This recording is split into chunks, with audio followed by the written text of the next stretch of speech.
ಶ್ರೀಗುರುಭ್ಯೋ ನಮಃ ಪರಮಗುರುಭ್ಯೋ ನಮಃ ಶ್ರೀಮದಾನಂದತೀರ್ಥಭಗವತ್ಪಾದಾಚಾರ್ಯಗುರುಭ್ಯೋ ನಮಃ ಹರಿ ಓಂ.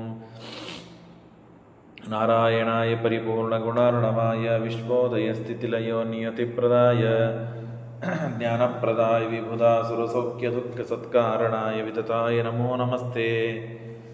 ಧರ್ಮವಿಜ್ಞಾನವೈರಾಗ್ಯಪರಮೈಶ್ವರ್ಯಶಾಲಿನಃ ಆನಂದತೀರ್ಥಭಗವತ್ಪಾದಾನ್ ವಂದೇ ನಿರಂತರಂ. ಚಿತ್ರೈಃ ಪದೈಶ್ಚ ಗಂಭೀರೈರ್ವಾಕ್ಯೈರ್ಮಾನೈರಖಂಡಿತೈಃ ಗುರುಭಾವಂ ವ್ಯಂಜಯಂತಿ ಭಾತಿ ಶ್ರೀಜಯತೀರ್ಥವಾನ್. ನವಮಿನ್ಯಾಯಸುಧಾಧಿಕೃಜ್ಜಯಮುನೀನ್ ಶ್ರೀಪಾದರಾಟ್ಸನ್ಮಣೀನ್ ವ್ಯಾಸಾರ್ಯಾನ್ ವಿವಿಧಾಗಮಾಬ್ಧಿವಿಹರಾನ್ ಶ್ರೀವಾದಿರಾಜಾನಪಿ ವಂದೇ ಹಂಸವರಾನ್ ರಘುತ್ತಮಗುರೂನ್ ವೈದದ್ಯವಾರಾನಿಧೀನ್ ಶ್ರೀಸತ್ಯವೃತರಾಘವೇಂದ್ರಮುನಿಪಾನ್ ಸದ್ಬೋಧಸಧ್ಯಾನಪಾನ್. ವಿದ್ಯಾಯಾಂ ವಿಬುಧಾಚಾರ್ಯಂ ವೇದಜ್ಞಾನಾಬ್ಧಿಚಂದಿರಂ ದುರ್ಮತಧ್ವಾಂತಮಾರ್ತಂಡಂ ಸತ್ಯಧ್ಯಾನಮುನಿಂ ಭಜೆ. ಸತ್ಯಾಭಿಜ್ಞಕರಾಬ್ಜೋತ್ಥಾನ್ ಪಂಚಾಶದ್ವರ್ಷಪೂಜಕಾನ್ ಸತ್ಯಪ್ರಮೋದತೀರ್ಥಾರ್ಯಾನ್ ನೌಮಿನ್ಯಾಯಸುಧಾರತಾನ್. ಶಾಸ್ತ್ರೇಷು ಪಾರದರ್ಶ್ವಾನಂ ಶಾಸ್ತ್ರಜ್ಞೇಷು ಚ ವತ್ಸಲಂ ದೀನಭಕ್ತೋದ್ಧಾರಕರಂ ಸತ್ಯಾತ್ಮಾನಂ ಗುರುಂ ಭಜೆ. ವಿದ್ಯಾಪೀಠವಿಧಾತಾರಂ ವಿದ್ಯಾವಾರಿಧಿಚಂದಿರಂ ವಿದ್ಯಾರ್ಥಿವತ್ಸಲಂ ವಂದೇ ಮಹಾಮಹಿಮಸದ್ಗುರುಂ. ಆಪಾದಮೌಲಿಪರ್ಯಂతం ಗುರುಣಾಂ ಆಕೃತಿಂ ಸ್ಮರೇತ್ ತೇನ ವಿಘ್ನಾಃ ಪ್ರಣಶ್ಯಂತಿ ಸಿದ್ಧ್ಯಂತಿ ಚ ಮನೋರಥಾಃ. ಶ್ರೀಗುರುಭ್ಯೋ ನಮಃ ಹರಿ ಓಂ. ಶ್ರೀಕೃಷ್ಣ ಪರಮಾತ್ಮ ತನ್ನ ಮಾವನನ್ನು ಸಂಹಾರ ಮಾಡಿದಂತಹ ಶತಧನ್ವನನ್ನು ಹಿಂಬಾಲಿಸಿ ರಾಮಕೃಷ್ಣರು ಸ್ಯಮಂತಕಮಣಿಯನ್ನು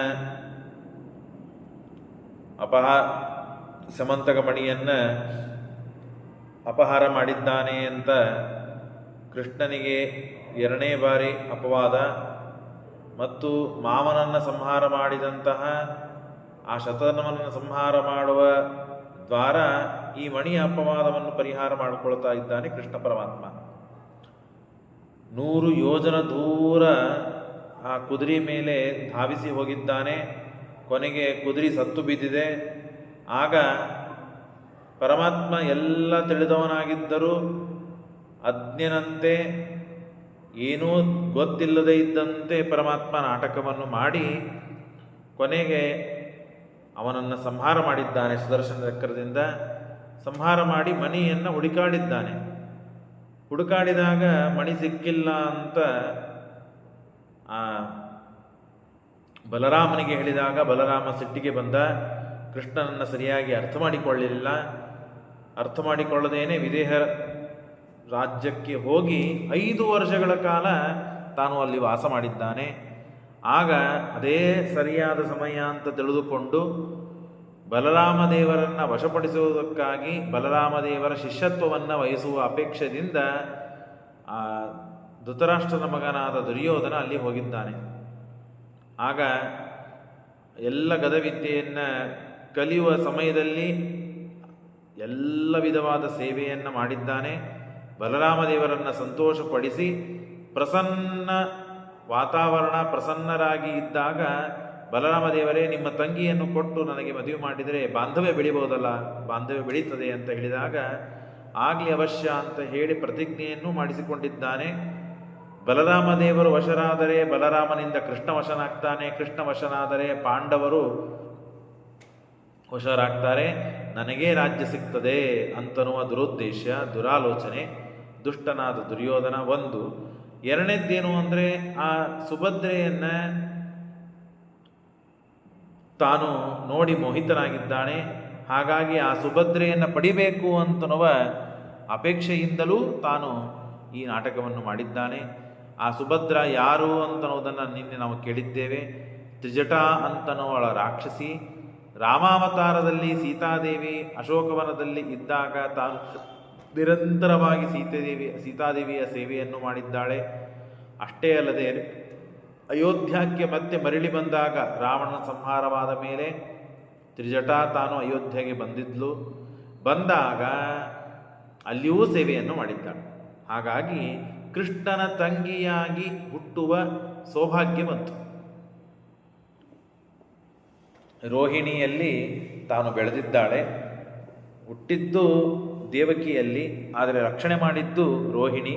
ಹಾಗಾಗಿ ಸೀತಾಯ ಪ್ರಾಗ್ ನಿತ್ಯ ಶುಶ್ರೂಷಣಾತ್ ಸಾ ಬಭೂವ ವಿಷ್ಣೋರ್ ಭಗಿನಿ ಪ್ರಿಯಾಚ. ತಂಗಿಯಾಗಿದ್ದಾಳೆ, ಅತ್ಯಂತ ಪ್ರೀತ್ಯಾಸ್ಪದಳಾದ ತಂಗಿಯಾಗಿದ್ದಾಳೆ. ದೇವರ ಬಾಂಧವ್ಯವನ್ನು ಪಡಿಬೇಕು ಅಂತಾದರೂ ಇಷ್ಟು ಸೇವೆ, ಯೋಗ್ಯತೆ ಎಲ್ಲ ಇರಬೇಕು. ಹಾಗಾಗಿ ಅದೆಲ್ಲ ಪಡೆದು ತಾನು ಕೃಷ್ಣನ ತಂಗಿಯಾಗಿ ಹುಟ್ಟಿದ್ದಾಳೆ ಮತ್ತು ರುದ್ರದೇವರ ಹೆಂಡತಿಯಾದ ಉಮಾದೇವಿಯ ಆವೇಶಯುಕ್ತಳಾಗಿದ್ದಾಳೆ, ಅತ್ಯಂತ ಸುಂದರಳಾಗಿದ್ದಾಳೆ. ಹೀಗೆ ಈ ಕಡೆಗೆ ಅವನನ್ನು ಸಂಹಾರ ಮಾಡಿ ಕೃಷ್ಣ ಬಂದಿದ್ದಾನೆ. ಆನೀಯ ರಾಮಂ, ಆಗ ಬಲರಾಮಚಂದ್ರ ದೇವರನ್ನು ಕರೆಸಿದ್ದಾಳೆ ಕೃಷ್ಣ. ಸಭೆ ಮಧ್ಯೆಯಲ್ಲಿ ಯಾದವರೆಲ್ಲ ಇದ್ದಾರೆ. ಆಗ ಅಕ್ರೂರನ ಹತ್ತಿರ ಬಂದು, ಅಕ್ರೂರ ಮಣಿ ತೋರಿಸು, ನಿನ್ನ ಹತ್ರ ಇದೆಯಲ್ಲ ಮಣಿ ಅದನ್ನು ಅಂತ ಕೃಷ್ಣ ಹೇಳಿದಾಗ ಗಾಬರಿಗೊಂಡಿದ್ದಾನೆ ಅಕ್ರೂರ. ಭೀತಃ ತದಾ ಅಕ್ರೂರೋ ಅದರ್ಶಯತ್ ರತ್ನಂ ಅಸ್ಮೈ. ರತ್ನ ಮಣಿ, ಆ ಮಣಿಯನ್ನು ತೋರಿಸಿದ್ದಾನೆ, ಸ್ಯಮಂತಕ ಮಣಿಯನ್ನು ತೋರಿಸಿದ್ದಾನೆ. ನನ್ನ ಹತ್ರ ಇದ್ದಿಲ್ಲ, ನಾನು ಕದ್ದಿಲ್ಲ, ನನ್ನ ಮೇಲೆ ಅಪವಾದವನ್ನು ಸುಮ್ಮನೆ ಹಾಕಿದ್ದೀರಿ ನೀವು ಅಂತ ಹೇಳಿ ತಪ್ಪು ಕಲ್ಪನೆಯನ್ನು ಪರಿಹಾರ ಮಾಡಿ ಹಲಾಯುಧೆ ಕೇಶವಸ್ತಸ್ಯ ಜಾನನ್, ಹಲಾಯುಧನಾದಂತಹ ಬಲರಾಮಚಂದ್ರ ದೇವರಿಗೂ ಈ ಸುದ್ದಿಯನ್ನು ಅಲ್ಲೇ ಇದ್ದ ತೋರಿಸಿದ. ಆದರೆ ಏನು ಮಾಡಬೇಕು, ಎಲ್ಲ ಕಾಲ ಮೀರಿ ಹೋಗಿತ್ತು. ರತ್ನಾಕಾಂಕ್ಷಾಂ ಉಗ್ರಸೇನಸ್ಯ ಚೈವ ಮಾತುಶ್ಚ ಸಾಂಬಸ್ಯ ಪುನರ್ಬಭಾಷೆ. ಇಷ್ಟಾದ ಮೇಲೆ ಕೃಷ್ಣ ತಾನು ಪಾಂಡವರ ಜೊತೆಗೆ ಇದ್ದು ವಾಸ ಮಾಡಬೇಕು ಅಂತ ಆ ಸ್ಯಮಂತಕ ಮಣಿಯನ್ನು ಮತ್ತು ಅಕ್ರೂರನ ಕಡೆಯೇ ಕೊಡ್ತಾನೆ. ಇದು ನಿನಗೇ ಯೋಗ್ಯ, ಯಾಕೆಂದರೆ ದಾನ ಧರ್ಮ ಯಜ್ಞದಲ್ಲಿ ನೀನು ದೀಕ್ಷೆಯ ಬದ್ಧನಾಗಿರ್ತಿ, ಹಾಗಾಗಿ ಇದನ್ನು ಇಟ್ಟುಕೋ, ನಿನಗೆ ಒಳ್ಳೆಯದಾಗ್ತದೆ ಅಂತ ಹೇಳಿ ಕೃಷ್ಣ ಅಕ್ರೂರನಿಗೆ ಕೊಟ್ಟು ಮತ್ತು ಆಶೀರ್ವಾದ ಮಾಡಿದ್ದಾನೆ. ಆಗ ಪ್ರದರ್ಶ ಕೃಷ್ಣೋ ಹಲಿನೇ ರತ್ನಮೇತತ್ ಚಕ್ರ ಪ್ರಸ್ಥಂ ಪಾಂಡವ ಸ್ನೇಹ ತೋಗಾ. ಇಂದ್ರಪ್ರಸ್ಥಕ್ಕೆ ಎಷ್ಟೋ ತಿಂಗಳುಗಳ ಕಾಲ ಕೃಷ್ಣ ಪರಮಾತ್ಮ ಅಲ್ಲೇ ಇದ್ದು ವಾಸ ಮಾಡ್ತಾನೆ, ಅವರಿಗೆ ಅನುಗ್ರಹ ಮಾಡ್ತಾನೆ. ಕೃಷ್ಣ ಪಾಂಡವರ ಮೇಲೆ ಅತ್ಯಂತ ಸ್ನೇಹ, ಪಾಂಡವರನ್ನು ಬಿಟ್ಟು ಇರುವ ಅಪೇಕ್ಷೆ ಇಲ್ಲ. ಬಲರಾಮದೇವರು ಬಂದು ಹೋಗಿಬಿಟ್ರು, ಆದರೆ ಕೃಷ್ಣ ಮಾತ್ರ ಬಹೂನ್ಮಾಸಾನ್ ವಸನ್ ನಜಃ ತತ್ರ ಬಹೂನ್ಮಾಸಾನ್, ಅನೇಕ ತಿಂಗಳುಗಳ ಕಾಲ ಕೃಷ್ಣ ಪರಮಾತ್ಮ ಅಲ್ಲೇ ಇದ್ದಾನೆ. ಇದ್ದಾಗ ಕೃಷ್ಣ ಮತ್ತು ಅರ್ಜುನ ಸ್ವಲ್ಪ ವಿಹಾರ ಮಾಡಿಕೊಂಡು ಬರೋಣ, ಬೇಟೆಗೆ ಹೋಗೋಣ ಅಂತ ಹೇಳಿ, ಬಹಳ ದಿವಸ ಆಯಿತು ಹೋಗಿಲ್ಲ, ಸ್ವಲ್ಪ ಬೇಟೆಗೆ ಹೋಗೋಣ ಅಂತ ಹೇಳಿ ಕೃಷ್ಣ ಮತ್ತು ಅರ್ಜುನ ತಾವು ಕಾಡಿಗೆ ಹೋಗಿದ್ದಾರೆ. ಆಯಾನ್ ಮೃಗಾಯಾಂ ಕದಾಚಿತ್ ಹತ್ವಾ ಮೃಗಾನ್ ಯಮುನಾ ತೀರ ಸಂಸ್ಥಾನ್ ಕೋನ್ಯಾಂ ಕಾಲಿಂದೀ ದರ್ಶೇ ತತ್ಸ್ವರೂಪ ತತ್ಸ್ವಸಾರಾಂ. ಆಗ ಅಲ್ಲಿ ಮತ್ತೆ ಯಮುನಾ ನದಿ ತೀರ ಅನೇಕ ದುಷ್ಟ ಪ್ರಾಣಿಗಳನ್ನು ಸಂಹಾರ ಮಾಡಿದ್ದಾನೆ ಪರಮಾತ್ಮ. ಸಂಹಾರ ಮಾಡಿ ಯಮುನಾ ನದಿ ತೀರದಲ್ಲಿ ಬಂದು ಪರಮಾತ್ಮ ಮತ್ತು ಅರ್ಜುನ ಇಬ್ಬರು ಕೂತಿದ್ದಾರೆ. ಕೂತಾಗ ಅಲ್ಲಿ ಒಂದು ಕನ್ಯೆ ತಪಸ್ಸು ಮಾಡ್ತಾ ಕೂತಿದೆ. ಅವಳ ಹೆಸರು ಕಾಲಿಂದಿ. ಅವಳು ಸೂರ್ಯನ ಮಗಳು, ಯಮುನಾ ತಂಗಿ, ಯಮುನಾ ನುಜ, ಸಾ ಸೂರ್ಯಪುತ್ರಿ. ತಪಶ್ಚರಂತಿ. ಏನಂತ ತಪಸ್ಸು, ಯಾಕೆ ತಪಸ್ಸು? ಸೂರ್ಯನ ಮಗಳಾಗಿದ್ದಾಳೆ, ಯಮುನೆಯ ತಂಗಿಯಾಗಿದ್ದಾಳೆ. ಯಮುನಾ ಅನುಜಾತ, ತಂಗಿಯಾದಂತಹ ಕಾಲಿಂದಿ ತಪಸ್ಸನ್ನು ಮಾಡ್ತಾ ಇದ್ದಾಳೆ. ಕೃಷ್ಣ ಪತಿತ್ವ ಕಾಮ, ಕೃಷ್ಣ ನನಗೆ ಗಂಡನಾಗಿ ಸಿಗಬೇಕು ಅಂತ ಹೇಳಿ. ತಪಸ್ಸು ಇಲ್ಲದೆ ಇದ್ದರೆ ದೇವರು ಎಂದೂ ಸಿಗುವುದಿಲ್ಲ, ಸಿಗುವುದಿಲ್ಲ, ಸಿಗುವುದಿಲ್ಲ. ತಪಸ್ಸು ಇದ್ದರೇನೆ ದೇವರು ಸಿಗ್ತಾನೆ. ತಂಗಿ ಅಣ್ಣನಾಗಿ ಆದರೂ ಸಿಗ್ತಾನೆ, ಅಥವಾ ಏನಾದರೂ ಬಂಧು ಬಾಂಧವರಾಗಿ ದೇವರು ನಮಗೆ ಸಿಗಬೇಕು, ಅಥವಾ ಭಕ್ತರಿಗೆ ದೇವರು ಸಿಗ್ತಾನೆ ಭಕ್ತಿ ಮಾಡಿದ್ದಕ್ಕೆ, ತಪಸ್ಸು ಮಾಡಿದ್ದಕ್ಕೆ. ದೇವರನ್ನು ಕುರಿತು ಆರಾಧನೆ, ಉಪಾಸನೆ, ತಪಸ್ಸು, ಧ್ಯಾನ ಇತ್ಯಾದಿಗಳನ್ನು ಮಾಡಿದಾಗಲೇ ಭಗವಂತ ಸಿಗುವುದೇ ಹೊರತು ಸುಮ್ಮನೆ ವಿನಾಕಾರಣ ದೇವರು ಎಂದೂ ಸಿಗುವುದಿಲ್ಲ. ಸುಮ್ಮನೆ ಸಿಗಲಿಕ್ಕೆ ಮನುಷ್ಯರೇ ಸಿಗುವುದಿಲ್ಲ ಈಗಿನ ಕಾಲದಲ್ಲಿ. ಯಾವ ಕಾಲದಲ್ಲಿ ಆದರೂ ಮನುಷ್ಯರೇ ಸಿಗದೇ ಇದ್ದ ಕಾಲ ಈಗ. ಅಂಥದ್ದು ದೇವಾದಿದೇವ ಸರ್ವೋತ್ತಮನಾದ ಸ್ವತಂತ್ರನಾದ ದೇವರು ಸಿಗಲು ಸಾಧ್ಯವಾ? ಸಾಧ್ಯನೇ ಇಲ್ಲ. ಹಾಗಾಗಿ ತಪಸ್ಸು ಮಾಡುವಂತ, ಯಾಕೆ ಕೃಷ್ಣ ನನಗೆ ಗಂಡನಾಗಿ ಸಿಗಬೇಕು ಅಂತ ತಪಸ್ಸು ಮಾಡ್ತಾ ಇದ್ದಾಳೆ. ಪೃಷ್ಟ್ವಾರ್ಜುನೇನಾಹ ಸರ್ವಮೈತತ್ ಪತ್ನಿಂ ಚ ತಾಂ ಜಗೃಹೇ ವಾಸುದೇವ. ಇದನ್ನೆಲ್ಲ ಅರ್ಜುನನ ಮುಂದೆ ಕೃಷ್ಣ ಹೇಳಿ ಆ ಕಾಲಿಂದಿಯನ್ನು ಪರಮಾತ್ಮ ಮದುವೆ ಮಾಡಿಕೊಂಡಿದ್ದಾನೆ. ಇಷ್ಟು ಆದ ಮೇಲೆ ಮತ್ತೊಂದು ಹುಡುಗಿಯನ್ನು ಮದುವೆ ಮಾಡ್ತಾನೆ. ಯಾರವಳು? ನೀಲಾ. ತಥೋ ಗತ್ವಾ ನಗ್ನಜಿತೋ ಗೃಹಂ ಸ್ವಯಂವರೇ ಸಪ್ತ ಋಷಾನ್ ಅಘೃಣ್ಣಾತ್. ಅಲ್ಲಿ ಸಪ್ತ ಗೂಳಿಗಳಿವೆ, ಏಳು ಗೂಳಿಗಳು. ಹಿಂದೆ ಈ ಕಥೆ ಬಂದಿದೆ. ಅಲ್ಲೊಂದು ಸಂದರ್ಭ, ಅಲ್ಲಿ ನೀಲಾದೇವಿ ಇದ್ದಾಳೆ. ಆ ನೀಲಾದೇವಿ ರುದ್ರದೇವರ ವರ ಇದ್ದಂತಹ ಸಪ್ತ ಗೂಳಿಗಳು. ಆ ಗೂಳಿಗಳನ್ನು ಪರಮಾತ್ಮ ಸಂಹಾರ ಮಾಡಿ ಮತ್ತೆ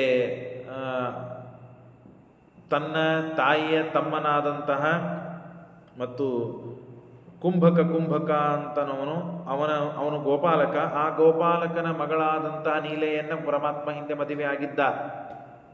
ಈಗ ಮತ್ತೆ ಇಲ್ಲಿ ನೀಲಾ ಅಂತನ್ನುವ ಹೆಣ್ಣನ್ನ ಪರಮಾತ್ಮ ಮತ್ತೆ ಮದುವೆ ಮಾಡಿಕೊಳ್ತಾ ಇದ್ದಾನೆ. ತದೋ ನೀಲಾಂ ತಸ್ಯ ಸುತಾಂಚ ಲೇಭೆ ಪೂರ್ವಾಂ ನೀಲಾಂ ಗೋಪಕನ್ಯಾಪಿ ಯಾಸೀತ್ ಸಾ ದೇಹೇ ಸ್ಯಾತ್ ಪ್ರಾವಿಶತ್ ಪೂರ್ವಮೇಷ ಯಸ್ಮಾತ್ ಏಕಾ ದ್ವಿವಿಧಾ ಸಂಪ್ರಜಾತ. ಒಬ್ಬಳೇ ಎರಡು ರೂಪವನ್ನು ತಾಳಿ ಅವತಾರ ಮಾಡಿದ್ದಾಳೆ. ಅಲ್ಲಿ ಗೋಪಾಲಕನ ಮಗಳಾಗಿ ಅವತಾರ ಮಾಡಿದ್ದಾಳೆ. ಅಲ್ಲಿಯೂ ನೀಲಾ ಅಂತ ಹೆಸರು. ಇಲ್ಲಿ ನಗ್ನಜಿತ್ ಅಂತನ್ನುವ ರಾಜ, ಆ ರಾಜನ ಮಗಳಾಗಿ ತಾನು ಇಲ್ಲಿ ಅವತಾರ ಮಾಡಿದ್ದಾಳೆ. ಅವತಾರ ಸ್ವಯಂವರ ಇಟ್ಟಿದ್ದಾರೆ. ಸ್ವಯಂವರ ಇಟ್ಟಾಗ ಆ ನೀಲ ಬಂದು ಈ ಕೃಷ್ಣನಿಗೆ, ಅವಳ ಹೆಸರು ಮತ್ತೊಂದಿದೆ, ಸತ್ಯ ಅಂತ ಅವಳ ಹೆಸರು, ಅವಳಿಗೆ ನೀಲಾ ಅಂತ ಹೆಸರು. ಹಾಗಾಗಿ ಅತ್ಯಂತ ರೂಪವತಿ. ಹಾಗಾಗಿ ಅವಳು ಅಷ್ಟಮಹಿಷಿಯಲ್ಲಿ ಒಬ್ಬಳು. ಹಾಗಾಗಿ ಆ ನೀಲೆಯನ್ನು ಪರಮಾತ್ಮ ಮದುವೆ ಮಾಡಿಕೊಂಡಿದ್ದಾನೆ. ಸಾ ದೇಹೇ ಸ್ಯಾ ಪ್ರಾವಿಶತ್ ಪೂರ್ವಂ ಏಷ ಯಸ್ಮಾದ್ ಏಕಾ ದ್ವಿವಿಧ ಸಂಪ್ರಜಾತ. ದೇವತೆಗಳಲ್ಲಿ ಈ ಶಕ್ತಿ ಇರ್ತದೆ. ದೇಹಗಳೂ ಸೇರಿವೆ, ಜೀವ ಅಂತೂ ಒಂದೇ, ಎರಡು ಅಂಶಗಳು ಇತ್ತು ಅಷ್ಟೇ. ಸಾಂಶ ದೇವತೆಗಳು ಇದ್ದಾರೆ. ಈಗ ನಿಮಗೆ ಉದಾಹರಣೆ ಕೊಡಬೇಕು ಅಂದರೆ, ಸೂರ್ಯಚಂದ್ರರು ನಮ್ಮ ಕಣ್ಣಿನಲ್ಲೂ ಇದ್ದಾರೆ, ನಿಮ್ಮ ಕಣ್ಣಿನಲ್ಲಿ ಇದ್ದಾರೆ. ಸೂರ್ಯ ಚಂದ್ರ ಒಬ್ಬರೇ ದೇವತೆ. ಸೂರ್ಯ ಒಬ್ಬನೇ, ಚಂದ್ರ ಒಬ್ಬನೇ, ಹೌದಲ್ಲೋ? ಸೂರ್ಯ ಒಬ್ಬನೇ, ಚಂದ್ರ ಒಬ್ಬನೇ ಆಗಿದ್ದರೂ ಕೂಡ ಎಲ್ಲರ ಕಣ್ಣಿನಲ್ಲಿ ಇದ್ದಾರೆ. ತತ್ವಾಭಿಮಾನಿ ದೇವತೆಗಳು ಹಾಗೇನೆ. ಎಲ್ಲ ದೇವತೆಗಳು, ಸಾಂಶರಾದ ದೇವತೆಗಳು ಒಬ್ಬರೇ ಆಗಿದ್ದರೂ ಅನೇಕ ಅಂಶಗಳಿಂದ, ಅನಂತ ಅಂಶಗಳಿಂದ ಅನಂತ ಜೀವರಾಶಿಗಳಿದ್ದಾರೆ. ಹಾಗೆ ನೀಲಾನೂ ಕೂಡ ಅಲ್ಲಿ ಮತ್ತೆ ಒಂದು ರೂಪದಿಂದ ಗೋಪಾಲಕನ ಕುಂಭಕನ ಮಗಳಾಗಿ ತಾನು ಯಶೋದೆಯ ತಮ್ಮ ಕುಂಭಕ, ಆ ಕುಂಭಕನ ಮಗಳಾಗಿ ಒಂದು ಅಂಶದಿಂದ ಅಲ್ಲಿ ಅವತಾರ ಮಾಡಿ ಕೃಷ್ಣನ ಜೊತೆಗೆ ಮದುವೆ ಮಾಡಿಕೊಂಡಿದ್ದಾಳೆ. ಅಲ್ಲೂ ಕೃಷ್ಣ 7 ಗೂಳಿಗಳನ್ನು ಸಂಹಾರ ಮಾಡಿ ಮದುವೆ ಮಾಡಿಕೊಂಡಿದ್ದ. ಇಲ್ಲಿಯೂ ಕೂಡ ನಗ್ನಜಿತ್ ಅಂತನ್ನುವ ರಾಜನ ಮಗಳಾಗಿ ಮತ್ತೊಂದು ಅಂಶದಿಂದ ಅವತಾರ ಮಾಡಿದ್ದಾಳೆ. ಅಲ್ಲಿ ಕೃಷ್ಣ ಇಲ್ಲಿಯೂ ಗೂಳಿಗಳನ್ನು ಸಂಹಾರ ಮಾಡಿ ಪರಮಾತ್ಮ ಮತ್ತೆ ಅವಳನ್ನು ಮದುವೆ ಮಾಡಿಕೊಂಡಿದ್ದಾನೆ. ಮದುವೆ ಆದ ಮೇಲೆ ಎರಡೂ ಅಂಶಗಳು ಸೇರಿವೆ, ಎರಡೂ ದೇಹಗಳು ಸೇರಿ ಒಂದೇ ಆಗಿದ್ದಾಳೆ ನೀಲೆ. ಇದು ದೇವತೆಗಳಿಗೆ ಸಾಧ್ಯ ಇದೆ.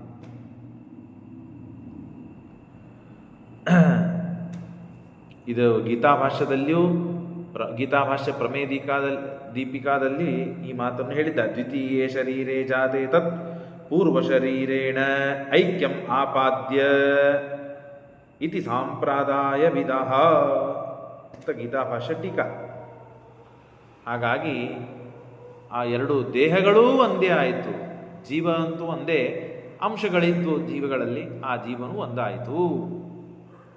ನೀಲ. ಇನ್ನು ಪಿತೃ ಸುಮಿತ್ರ ವಿಂದ ಸುತ ಚ ಕೃಷ್ಣೇ ಮಾಲಾಂ ಆಸದತ್ ರಾಜ ಮಧ್ಯೆ ವಿಂದಾನು ವಿಂದೋ. ಇನ್ನು ಮಿತ್ರವಿಂದ, ಕೃಷ್ಣ ಪರಮಾತ್ಮ ಸರ್ವೋತ್ತಮನಾದ ಸರ್ವಶಕ್ತನಾದ ಸ್ವತಂತ್ರನಾದ ಭಗವಂತ ಈ ಎಲ್ಲ ಅಷ್ಟಮಹಿಷಿಯರ ಜೊತೆಗೆ ಮದುವೆಯನ್ನು ಮಾಡಿಕೊಳ್ತಾ ಇದ್ದಾನೆ. ಅನಾದಿ ಕಾಲದಿಂದಲೂ ಲಕ್ಷ್ಮೀದೇವಿ ಪರಮಾತ್ಮ ಜೊತೆಯಲ್ಲೇ ಇರೋರು. ಕೇವಲ ಭೂಮಿ ಮೇಲೆ ಅವತಾರ ಮಾಡಿ ಸಜ್ಜನರ ಉದ್ಧಾರಕ್ಕಾಗಿ ಈ ಕಥೆಗಳನ್ನೆಲ್ಲ ಕೇಳಿ ಅವರಿಗೂ ಮಂಗಳವನ್ನು ಉಂಟು ಮಾಡೋದಕ್ಕಾಗಿ ಭಗವಂತ ಈ ಎಲ್ಲ ಕರ್ಮಗಳನ್ನು ಕ್ರಿಯೆಗಳನ್ನು ಮಾಡಿದ್ದಾನೆ. ಮತ್ತು ವರಶಾಪಗಳು ಅಂತೂ ಇದ್ದೇವೆ, ಉಳಿದವ್ರನ್ನೆಲ್ಲ ಪರಮಾತ್ಮ ಮತ್ತೆ ಮದುವೆ ಮಾಡಿಕೊಂಡಿದ್ದಾನೆ ಅಂತನ್ನುವ ಕಥೆಗಳನ್ನು ನಾವು ಕೇಳ್ತೇವೆ. ಮಿತ್ರವಿಂದ ಮತ್ತು ಭದ್ರ ಇವರ ಮದುವೆಯ ವಿವಾಹದ ಕೃಷ್ಣನ ಜೊತೆಗೆ ವಿವಾಹ ಮಾಡಿಕೊಂಡ ಸಂದರ್ಭವನ್ನು ತಿಳಿಸಿಕೊಡ್ತಾರೆ. ವಸುದೇವ ಕೃಷ್ಣನ ತಂದೆ, ವಸುದೇವ ದೇವಕಿ ಕೃಷ್ಣನ ತಂದೆ ತಾಯಿಗಳು. ಆ ವಸುದೇವನಿಗೆ 3 ಜನ ತಂಗಿಯಂದಿರಿದ್ದರು. ಅವರಲ್ಲಿ ಒಬ್ಬಳು ಕುಂತಿ. ಆ ಕುಂತಿ ಮಕ್ಕಳೇ ಪಾಂಡವರೆಲ್ಲ, ಸೋದರತ್ತೆ ಮಕ್ಕಳು. ಇನ್ನೊಬ್ಬಳು ಸೋದರತ್ತೆ ರಾಜಾದಿದೇವಿ ಅಂತ ಸೋದರತ್ತೆ. ಆ ರಾಜಾದಿದೇವಿ ಅವಂತಿ ಅಂತನೋ ದೇಶ, ಜಯತ್ಸೇನ ಅಂತನೋ ರಾಜ. ಆ ರಾಜನ ಹೆಂಡತಿಯಾಗಿದ್ದಾಳೆ ರಾಜಾದಿದೇವಿ, ಅವನ ಮಗಳಾಗಿದ್ದಾಳೆ ಮಿತ್ರವಿಂದ. ಆ ಮಿತ್ರವಿಂದಿಗೆ ಇಬ್ಬರು ವಿಂದ ಮತ್ತು ಅನುವಿಂದ, ಮಿತ್ರವಿಂದ, ವಿಂದ, ಅನುವಿಂದ ಅಂತ 3 ಜನ ಮಕ್ಕಳು. ಯಾರಿಗೆ? ಜಯತ್ಸೇನನಿಗೆ. ಜಯತ್ಸೇನ ಮತ್ತು ರಾಜಾದಿದೇವಿ. ರಾಜಾದಿದೇವಿ ವಸುದೇವನ ತಂಗಿ. ಆ ವಸುದೇವನ ತಂಗಿಯಾದ ರಾಜಾದಿದೇವಿಯಲ್ಲಿ ಜಯತ್ಸೇನದಲ್ಲಿ ಹುಟ್ಟಿದ 3 ಜನ ಮಕ್ಕಳು. ಯಾರ್ಯಾರು? ವಿಂದ, ಅನುವಿಂದ ಮತ್ತು ಇವಳು ಮಿತ್ರವಿಂದ. ವಿಂದ, ಅನುವಿಂದ, ಮಿತ್ರವಿಂದ. ಆ ಮಿತ್ರವಿಂದೆಯನ್ನ ಕೃಷ್ಣ ಮದುವೆ ಮಾಡಿಕೊಳ್ತಾನೆ ಅಂತಂದರೆ ಅವರಿಗೆ ಸಹನ ಆಗಲಿಲ್ಲ. ಅವರು ದುರ್ಯೋಧನನಿಗೆ ಕೊಡಬೇಕು, ದುರ್ಯೋಧನನಿಗೆ ನನ್ನ ಮಿತ್ರವಿಂದೆಯನ್ನು ಕೊಡಬೇಕು ಅಂತ, ನನ್ನ ಅಕ್ಕನಿಗೆ ಕೊಡಬೇಕು, ಯಾರಿಗೆ ಕೊಡಬೇಕು? ದುರ್ಯೋಧನಿಗೆ ಕೊಡಬೇಕು ಅಂತ ಅವರಿಗೆ ಅಪೇಕ್ಷೆ, ಕೃಷ್ಣನ ವಿರುದ್ಧವಾಗಿ. ಆದರೆ ಕೃಷ್ಣಗೇನೆ ಬಂದು ಮಾಲೆ ಹಾಕಿಬಿಡ್ತಾಳೆ. ಆ ವಿಂದ ಮತ್ತು ಮಿತ್ರವಿಂದರನ್ನ ಪರಮಾತ್ಮ ಅನಾಯಾಸವಾಗಿ ಸೋಲಿಸಿಬಿಡ್ತಾನೆ.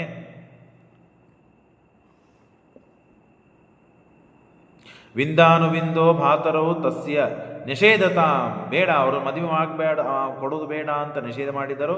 ಯಾಕೆ? ಧಾತರಾಷ್ಟ್ರಾರ್ಥ ಮುಗ್ರೌ. ಧೃತರಾಷ್ಟ್ರನ ಮಗನಾದ ದುರ್ಯೋಧನಿಗೆ ಕೊಡಬೇಕು ಅಂತ ಅವರಿಗೆ ಅಪೇಕ್ಷೆ. ದುಷ್ಟ ಅವರನ್ನ ಜಿತ್ವ ಅವಂತೋತೋ ನೃಪತಿಂ ಚೈವ ಸರ್ವಾನಾದಾಯ ತಾಂ ಪ್ರಯೋ ವಾಸುದೇವ. ಪರಮಾತ್ಮ ಎಲ್ಲರನ್ನ ಆರಾಮಾಗಿ ಸೋಲಿಸಿದ್ದಾನೆ. ಸೋಲಿಸಿ ಗೆದ್ದು ಅವಳ ಜೊತೆಗೆ ಮದುವೆ ಮಾಡಿಕೊಂಡಿದ್ದಾನೆ. ಇನ್ನು ಭದ್ರ, ಆ ಭದ್ರ ಅಂತನವಳನ್ನು ಕೂಡ ಪರಮಾತ್ಮ ಮದುವೆ ಮಾಡಿಕೊಂಡಿದ್ದಾನೆ. ಆ ಭದ್ರ ಅಂತನವಳು ಶ್ರುತಕೀರ್ತಿ ಅಂತನವಳು ಇನ್ನೊಬ್ಬಳು ಸೋದರತ್ತೆ. ಕುಂತಿ, ರಾಜಾದಿದೇವಿ, ಶ್ರುತಕೀರ್ತಿ ಅಂತ 3 ಜನ ಮತ್ತು ಸೋದರತ್ತೆ, ವಸುದೇವನ ತಂಗಿಯಂದರು. ರಾಜಾದಿದೇವಿ ಮಗಳು ಮಿತ್ರವಿಂದ, ಅದಕ್ಕೆ ತಡಲಿಕ್ಕೆ ಬಂದರು ವಿಂದ, ಅನುವಿಂದ. ಅವರನ್ನು ಗೆದ್ದ ಪರಮಾತ್ಮನೇ ಸ್ವಯಂ ಮದುವೆ ಮಾಡಿಕೊಂಡ. ಶ್ರುತಕೀರ್ತಿ ಅವಳ ಮಗಳು ಭದ್ರ. ಆ ಭದ್ರೆಯನ್ನು ಕೂಡ ಪರಮಾತ್ಮ ಸ್ವೀಕಾರ ಮಾಡ್ತಾನೆ. ಜಿತ್ವಾವಂತೋ ತೌ ನೃಪತಿಂಶ್ಚೈವ ಸರ್ವಾನ್ ಆದಾಯ ತಾಂ ಪ್ರಯೋ ವಾಸುದೇವ ಪಿತೃಶ್ವಸುಸ್ತನಯಾಂ ಚ ದ್ವಿತೀಯಾಂ ಭದ್ರಾಂ ದತ್ತಾಂ ಅಗ್ರಹೀತ್ ಮಾತೃಭಿಸ್ಸಹ. ವಿಶ್ವೇದೇವಾಂ, ಅವರ ಮಕ್ಕಳು 5 ಜನ. ಮತ್ತೆ ಯಾರು? ವಿಶ್ವೇದೇವತೆಗಳು. ಆ ವಿಶ್ವೇದೇವತೆಗಳ 5 ರಾಜಕುಮಾರರು, ಅವಳ ಸೋದರರು ಮತ್ತು ಇವೆಲ್ಲ ವಿಶ್ವೇದೇವತೆಗಳು. ಅವಳ ಅಕ್ಕ ಅಂತಂದರೆ ಈ ಭದ್ರ. ಸದಾ ಪಾಂಡವರಲ್ಲಿ ಇವರು ಯಾರೂ ಕೂಡ ಕೃಷ್ಣನಿಗೆ ಕೊಡುವುದಕ್ಕೆ ವಿರೋಧವೇ ಮಾಡಲಿಲ್ಲ. ಕೃಷ್ಣನಿಗೆ ಕೊಡಲಿಕ್ಕೆ ವಿರೋಧ ಮಾಡದೇ ಇದ್ದಂತಹ 5 ಜನ ತಮ್ಮಂದರು ಅವರೆಲ್ಲರೂ ಕೂಡಿ ಬಂದು ಕೃಷ್ಣನಿಗೆ ಒಪ್ಪಿಸ್ತಾರೆ. ಒಪ್ಪಿಸಿ ಮತ್ತೆ ಕೃಷ್ಣನ ಅನುಗ್ರಹಕ್ಕೆ ಪಾತ್ರರಾಗ್ತಾರೆ. ಹಾಗಾಗಿ ಭದ್ರೆ ಅಂತನವಳನ್ನು ಪರಮಾತ್ಮ ಮದುವೆ ಮಾಡಿಕೊಂಡಿದ್ದಾನೆ.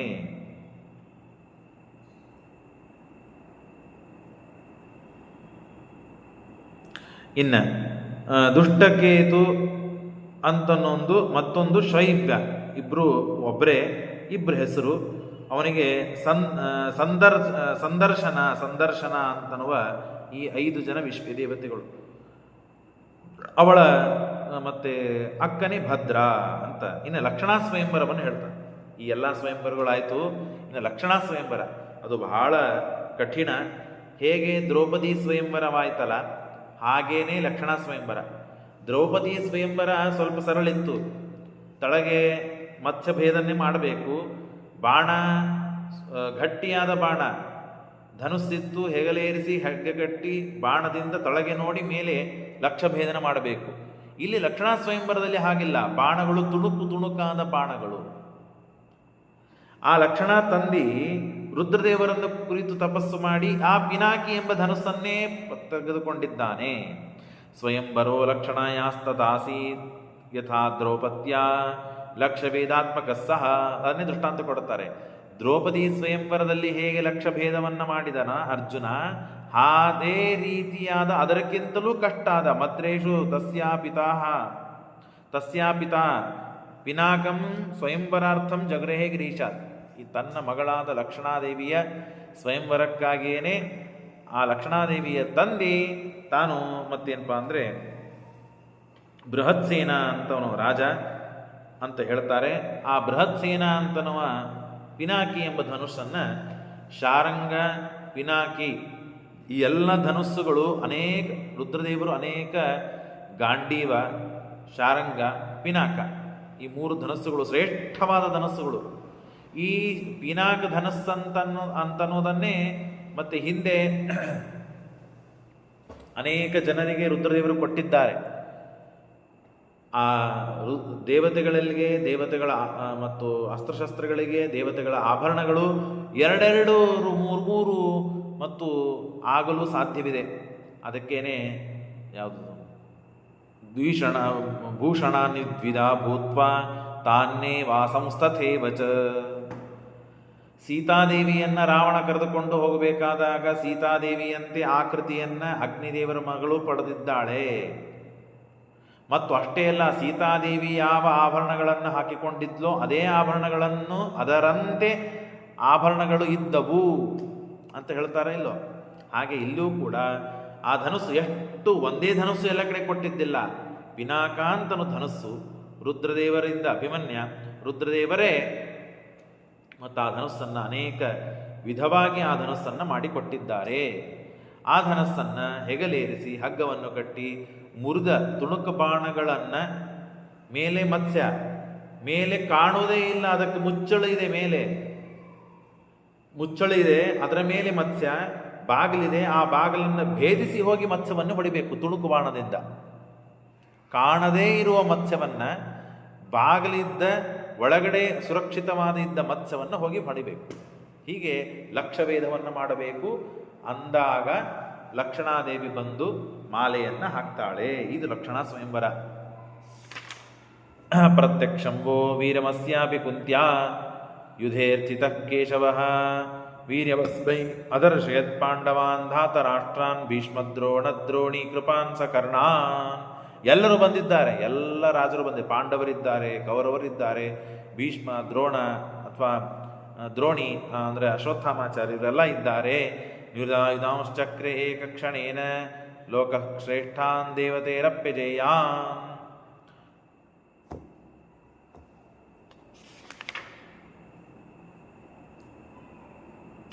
ಮುಂದೆ ಹೋದೆ ನಾನು. ಲಕ್ಷಂಚ ತತ್ ಸರ್ವತಚ್ಛನ್ನಮೇವ ದ್ವಾರಂ ತಸ್ಯಾಪ್ಯುಪರಿಸ್ತಸ್ಯ ಲಕ್ಷಾತ್ ಚಿನ್ನೇಶುಣಾ. ತುಂಡಾದ ಬಾಣದಿಂದ ಪಾತನೀಯಂ ಚ ತದ್ಧಿ ದ್ರೌಪದ್ಯಾರ್ಥಾತ್ ತದಶಕ್ಯಂ ತದೋ ಲಂ. ದ್ರೌಪದಿ ದೇವಿ ಸ್ವಯಂವರಕ್ಕೆ ಏನು ವ್ಯವಸ್ಥೆ ಮಾಡಿದ್ದರೋ ಲಕ್ಷಭೇದನ, ಅದಕ್ಕಿಂತಲೂ ಹೆಚ್ಚು ಕಷ್ಟ ಆದಂತಹ ಈ ಲಕ್ಷಭೇದ ತತ್ರ ಆಜಗ್ಮುಹು ಮಾಗಧಾಶ್ಚ ಸರ್ವೇ ಪಾರ್ಥಾಹ ಅಪಿ. ಮಾಗಧ ಅಂದರೆ ಜರಾಸಂಧರೇ ಮೊದಲಾದ ಎಲ್ಲ ರಾಜರು ಬಂದಿದ್ದಾರೆ, ಪಾರ್ಥರಿದ್ದಾರೆ, ದುರ್ಯೋಧನ, ಸೂತಪುತ್ರನಾದ ಕರ್ಣ ಇವರೆಲ್ಲ ಬಂದಿದ್ದಾರೆ. ಸಜ್ಜಂ ಕರ್ತುಂ ಧನು ಅಪಿ ಉತ್ಸಹಂತೆ, ಉತ್ಸಾಹದಿಂದ ಬಂದಿದ್ದಾರೆ. ಆದರೆ ಕೇಚಿನ್ನೇ ಬದುರ್ಧನುಷಾಸ್ತಾಡಿತಾ, ಕೆಲವು ರಾಜರುಗಳು ಆ ಧನುಸ್ಸನ್ನು ಎತ್ತಲು ಹೋಗಿ ಹಗ್ಗ ಕಟ್ಟುವುದಕ್ಕಾಗಿ ಹೋಗಿದ್ದಾರೆ. ಆಗ ಹಗ್ಗ ಆ ಧನುಸ್ಸಿನಿಂದ ಹೊಡೆಸಿಕೊಂಡು ತೊಳಗಿ ಬಿದ್ದಿದ್ದಾರೆ. ನವೈ ಕೇಚಿದ್ಲಾಜಯಿತುಂ ನ ಶೇಕುಹು, ಕೆಲವರು ಅದು ಉಸಾಬರಿಗೆ ಹೋಗಲಿಲ್ಲ. ದುರ್ಯೋಧನೋ ಮಾಗಧ ಸೂತಪುತ್ರ ಸಜ್ಜಂ ಕೃತ್ವ ಲಕ್ಷವೀಕ್ಷಾಂನ ಶೇಕುಹು. ದುರ್ಯೋಧನ ಮತ್ತು ಮಾಗಧ, ಜರಾಸಂಧ, ಸೂತಪುತ್ರ ಕರ್ಣ ಇವರೆಲ್ಲ ಹಗ್ಗವನ್ನು ಕಟ್ಟಿದ್ದಾರೆ. ಆದರೆ ಲಕ್ಷ ವೀಕ್ಷಾಂನ ಶೇಕುಹು, ಆ ಲಕ್ಷವನ್ನು ನೋಡಲಿಕ್ಕೆ ಆಗಲಿಲ್ಲ ಅವರಿಗೆ, ಹಾಗೆ ತಲಗಿ ಬಿದ್ದುಬಿಟ್ಟಿದ್ದಾರೆ. ಧನಂಜಯ, ಅರ್ಜುನ ಹಗ್ಗನ್ನು ಕಟ್ಟಿ ತಾನು ಈ ಲಕ್ಷಭೇದವನ್ನು ಮಾಡಲು ಸಮರ್ಥನಾಗಿದ್ದೇನೆ ಅಂತನ್ನೋದನ್ನು ತನ್ನ ಪರಾಕ್ರಮವನ್ನು ತೋರಿಸಿ, ಆದರೆ ಬಾಣ ಬೇರೆ ಕಡೆ ಬಿಟ್ಬಿಡ್ತಾನೆ. ಲಕ್ಷವನ್ನು ಭೇದ ಮಾಡುವುದಿಲ್ಲ. ಯಾಕೆ? ಕೃಷ್ಣನಿಗಾಗಿ ಇದ್ದಂತಹ ಕನ್ಯೆ ಇದು. ಧನಂಜಯ ಸ್ವಾತ್ಮಬಲಂ ಪ್ರದರ್ಶಯನ್ ಸಜ್ಜಂ ಕೃತ್ವಾ ಧನು ಐಕ್ಷತ್ ಲಕ್ಷಂ ನೈವಾದದೆ ಬಾಣಂ ಅನಿಚ್ಛಯೈವ ಪ್ರಾಪ್ಯಾಂ ಜಾನನ್. ಗೊತ್ತಿತ್ತು ಇದು ಕೃಷ್ಣನ ಕನ್ಯೆ, ಕೃಷ್ಣನಿಗಾಗಿ ಇದ್ದದ್ದು. ಹಾಗಾಗಿ ಜಾನನ್ ಕೇಶವೇನೈವ ತಾಂಚ. ಬೇರೆಯವರೆಲ್ಲ ಪ್ರಯತ್ನ ಪಟ್ಟರು, ಆಗಲಿಲ್ಲ. ಕೆಲವರು ಉಸಾಬರಿಗೆ ಮಾಡಲಿಲ್ಲ, ಬಹಳ ಕಷ್ಟ ಇದೆ ಅಂತ. ದುರ್ಯೋಧನ, ಜರಾಸಂಧ ಮತ್ತು ಕರ್ಣ ಇವರೆಲ್ಲ ಪ್ರಯತ್ನ ಪಟ್ಟರು, ಆಗಲಿಲ್ಲ. ಅರ್ಜುನನಿಗೆ ಪ್ರಯತ್ನ ಪಡಲು ಅದರ ಸಾಧ್ಯವಿತ್ತು, ಆದರೆ ಕೃಷ್ಣನ ಸಲುವಾಗಿ ಬಿಟ್ಟ. ಆದರೆ ಭೀಮಸೇನ ದೇವರು ಮಾತ್ರ ಅನಾದಿ ಕಾಲದಿಂದಲೂ ಕೃಷ್ಣ ಮತ್ತು ಈ ಲಕ್ಷಣ ಇವರೆಲ್ಲ ಕೂಡಿ ಜೊತೆಗೆ ಇದ್ದವರು, ನಿತ್ಯಾಭಿಯೋಗಿ ಲಕ್ಷ್ಮೀದೇವಿ ಆವಿಷ್ಟಳಾದವಳು. ಹಾಗಾಗಿ ಆ ಕಡೆಗೆ ಕಣ್ಣೆತ್ತೂ ನೋಡಲಿಲ್ಲಂತೆ. ಪ್ರಯತ್ನ ಮಾಡೋದಲ್ಲ, ನನ್ನ ಸಂಬಂಧ ಎಲ್ಲಿದು ಅಂತ ಹೇಳಿ ಧನುಸ್ಸಿನ ಕಡೆಗೂ ನೋಡಲಿಲ್ಲ, ಲಕ್ಷದ ಕಡೆಗೂ ನೋಡಲಿಲ್ಲ. ಧನುಸ್ಯ ಹಾಗೂ ಲಕ್ಷದ ಕಡೆ ಲಕ್ಷನೇ ಮಾಡಲಿಲ್ಲ, ಅಲಕ್ಷ್ಯ ಮಾಡಿಬಿಟ್ಟರು. ಭೀಮಶ್ಚಾಪಂ ಲಕ್ಷಮಪಿ ಏತನ್ನದತ್ರ ದ್ರಷ್ಟುಂ ಚ ನೈವ ಇಚ್ಛತ ಇಂದ್ರಧಾರಿಣಃ ಯೋಗ್ಯೇ ಕರ್ಮಣ್ಯಾಪರಾಧಿ ಸ್ಯಾತ್. ಆ ಅಪರಾಧ ಮಾಡುವುದಿಲ್ಲ ನಾನು. ದೇವರಿಗಾಗಿದ್ದ ಹೆಣ್ಣನ್ನು ಕಣ್ಣೆತ್ತು ನೋಡುವುದಿಲ್ಲ, ಲಕ್ಷವನ್ನೂ ನೋಡುವುದಿಲ್ಲ, ಧನುಸ್ಸನ್ನು ನೋಡುವುದಿಲ್ಲ ಅಂತ ಹೇಳಿ, ಮತ್ತು ಶುದ್ಧ ಭಾಗವತ ಧರ್ಮದಲ್ಲಿ ರತರಾದ ಭೀಮಸೇನ ದೇವರು ಆ ಕೆಲಸವನ್ನು ಮಾಡಿದ್ದಾರೆ, ನೋಡೇ ಇಲ್ಲ. ಆಗ ಕೃಷ್ಣ ಬಂದ ನೇರವಾಗಿ. ಪಶ್ಯತೋ ಮಹಾತ್ಮ ಕೃಷ್ಣಶ್ಚದಶ್ಚಾಪ ಅದಿಜ್ಜಂ ಆಶು ಕೃಷ್ಣ ಕೃತ್ವ ಅನಂತ ಅಚಿಂತ್ಯ ಶಕ್ತಿ ಇದ್ದ ಪರಮಾತ್ಮ ಬಂದವನೇ ಬಂದು ಹಗ್ಗವನ್ನು ಕಟ್ಟಿ ಲಕ್ಷಭೇದವನ್ನು ಮುರಿದು ಬಾಣವನ್ನು ತೆಗೆದುಕೊಂಡು ಆಪಪತ್ ದಂದುವಯಸ್ ದಿವ್ಯಾ ನೇದು ಪ್ರಸನ್ನಂ ವರ್ಷುರ್ ಸುರಾಶ್ಚ. ಆ ಲಕ್ಷಭೇದವನ್ನು ಮಾಡಿದ್ದಾನೆ. ಆಗ ಲಕ್ಷಣಾದೇವಿ ಬಂದು ಪರಮಾತ್ಮನ ಹೆಗಲ ಮೇಲೆ ಮಾಲೆಯನ್ನು ಹಾಕಿದ್ದಾಳೆ. ಆಗ ಎಲ್ಲ ದೇವತೆಗಳು ಪುಷ್ಪವೃಷ್ಟಿಯನ್ನು ಮಾಡಿದ್ದಾರೆ, ವಾದ್ಯಗಳನ್ನು ಬಾರಿಸ್ತಾ ಇದ್ದಾರೆ ಭಾರಿ ವೈಭವದಿಂದ. ಮತ್ತು ಎಲ್ಲ ಕಡೆಗೆ ಸಂತೋಷದಿಂದ ಇದ್ದಾರೆ. ರುಕ್ಮಿಣಿ, ಸತ್ಯಭಾಮ ಇವರಿಬ್ಬರು ಸಾಕ್ಷಾತ್ ಲಕ್ಷ್ಮೀದೇವಿನೇ ಶ್ರೀಭೂ ರೂಪದಿಂದ ಇಲ್ಲಿ ಅವತಾರ ಮಾಡಿದ್ದಾರೆ. ಶ್ರೀಭೂ ಇಲ್ಲಿ ಮತ್ತು ರುಕ್ಮಿಣಿ ಮತ್ತು ಸತ್ಯಭಾಮ ಅಂತನ್ನುವ ದೇವಿಯರೇ, ಲಕ್ಷ್ಮೀದೇವಿಯರೇ ಭೂಮಿಯಲ್ಲಿ ಅವತಾರ ಮಾಡಿತ್ತು. ಇನ್ನು ಜಾಂಬವತಿ, ಕಾಳಿಂದಿ, ನೀಲ, ಮಿತ್ರ, ಭದ್ರ, ಲಕ್ಷಣ ಉಳಿದ 6 ಜನ ಅಷ್ಟಮಹಿಷರಿಯವರು. ಉಳಿದ 6 ಜನ ಲಕ್ಷ್ಮೀದೇವಿಯ ಆವಿಷ್ಟರಾದವರು, ಲಕ್ಷ್ಮೀದೇವಿಯ ವಿಶೇಷ ಸನ್ನಿಧಾನ ಪಾತ್ರರು. ಇವರು 6 ಜನ ರುದ್ರದೇವರ ತಳಗಿನ ಕಕ್ಷದಲ್ಲಿ ಇದ್ದವರು. ಸರಿಯಾಗಿ ಅರ್ಥ ಮಾಡಿಕೊಳ್ಬೇಕು. ದೇವರು, ಲಕ್ಷ್ಮೀದೇವಿ, ಅನಂತರದಲ್ಲಿ ಬ್ರಹ್ಮ, ವಾಯು, ಸರಸ್ವತಿ, ಭಾರತಿ, ಗರುಡಶೇಷ ರುದ್ರರು, ಆಮೇಲೆ ಷಣ್ಮಹಿಷಿಯರು ಬರ್ತಾರೆ. ಯಾವಾಗ ಲಕ್ಷ್ಮೀದೇವಿಯ ವಿಶೇಷ ಆವೇಶ ಇರ್ತದೋ, ಸನ್ನಿಧಾನ ಇರ್ತದೋ, ಆಗ ರುದ್ರದೇವರು ಸಮಾನರಾಗ್ತಾರೆ. ಇಲ್ಲದೇ ಇದ್ದಾಗ ತಳಗಿನ ಕಕ್ಷದಲ್ಲಿ ಇರ್ತಾರೆ. ಇದನ್ನೆಲ್ಲ ಹೇಳ್ತಾರೆ ಶ್ರೀಮದಾಚಾರ್ಯ ಅವರೇ ಹೇಳ್ತಾರೆ. ಹಾಗಾಗಿ ಇಷ್ಟು ಅಷ್ಟಮಹಿಷಿಯರ ವಿವಾಹವನ್ನು ಪರಮಾತ್ಮ ಅತ್ಯಂತ ಯೋಗ್ಯವಾದ ರೀತಿಯಲ್ಲಿ ಮಾಡಿಕೊಂಡಿದ್ದಾನೆ. ಇದರಲ್ಲಿ ಅಷ್ಟಮಹಿಷಿಯರಲ್ಲಿ ರುಕ್ಮಿಣಿ ಸತ್ಯಭಾಮ ಅಂತೂ ಸಾಕ್ಷಾತ್ ಲಕ್ಷ್ಮೀದೇನೆ. ಇನ್ನು 6ರಲ್ಲಿ ಜಾಂಬವತಿ ಮಾತ್ರ ರಾಮೇಣ ತುಲ್ಯ. ರಾಮ ಅಂದರೆ ಯಾರು? ಶೇಷದೇವರು. ರಾಮೇಣ ತುಲ್ಯ ಜಾಂಬವತಿ ಪ್ರಿಯತ್ವೇ ಕೃಷ್ಣಸ್ಯಾನ್ಯ ಕಿಂಚಿದೂನಾಶ್ಚ ತಸ್ಯಾಹ ಯದಾವೇಶೋ ಬಹುಲಸ್ಯಾತ್ ರಮಾಯಾಹ. ಲಕ್ಷ್ಮೀದೇವಿ ಆವೇಶ ಬಹಳಷ್ಟು ಜೋರಾಗಿ ಇದ್ದಾಗ, ಲಕ್ಷ್ಮೀದೇವಿ ಆವೇಶ ಇದ್ದಾಗ ಆವಾಗ ಶೇಷದೇವರ ಸಮಾನರಾಗ್ತಾರೆ. ಗರುಡ ಶೇಷ ರುದ್ರರ ಸಮಾನರಾಗ್ತಾಳೆ ಈ ಜಾಂಬವತಿ. ಇಲ್ಲದೇ ಇದ್ದಾಗ ನೂನನಾಗ್ತಾಳೆ. ಅಂದರೆ ಲಕ್ಷ್ಮೀದೇವಿಯ ಆವೇಶ ಇಲ್ಲದೇ ಇದ್ದಾಗ ತಳಗಾಗ್ತಾಳೆ. ಹೀಗೆ ಹೇಳಿ ಮುಂದೆ ತಾರತಮ್ಯವನ್ನು, ಈ 6 ಜನರಲ್ಲಿ ಜಾಂಬವತಿ ಉತ್ತಮಳು, 8 ಜನರಲ್ಲಿ ರುಕ್ಮಿಣಿ ಮತ್ತು ಸತ್ಯಭಾಮ ಉತ್ತಮರು, ಅಂದರೆ ಸಾಕ್ಷಾತ್ ಲಕ್ಷ್ಮೀದೇವಿನೇ. ಇನ್ನು ಉಳಿದ 6 ಜನರಲ್ಲಿ ಜಾಂಬವತಿ ಉತ್ತಮಳು ಅಂತನ್ನುವ ತಾರತಮ್ಯವನ್ನು ಶ್ರೀಮದಾಚಾರ್ಯರು ತಿಳಿಸಿಕೊಡುವವರಿದ್ದಾರೆ. ಮುಂದೆ ಇನ್ನು ಹೆಚ್ಚಿನ ದಿವಸ ಇನ್ನು ಹೆಚ್ಚು ಸ್ಪಷ್ಟ ಆಗ್ತದೆ ನಾಳಿನ ದಿವಸ ತಿಳ್ಕೊಂಡು. ಶ್ರೀಕೃಷ್ಣ ಅರ್ಪಣಮಸ್ತು.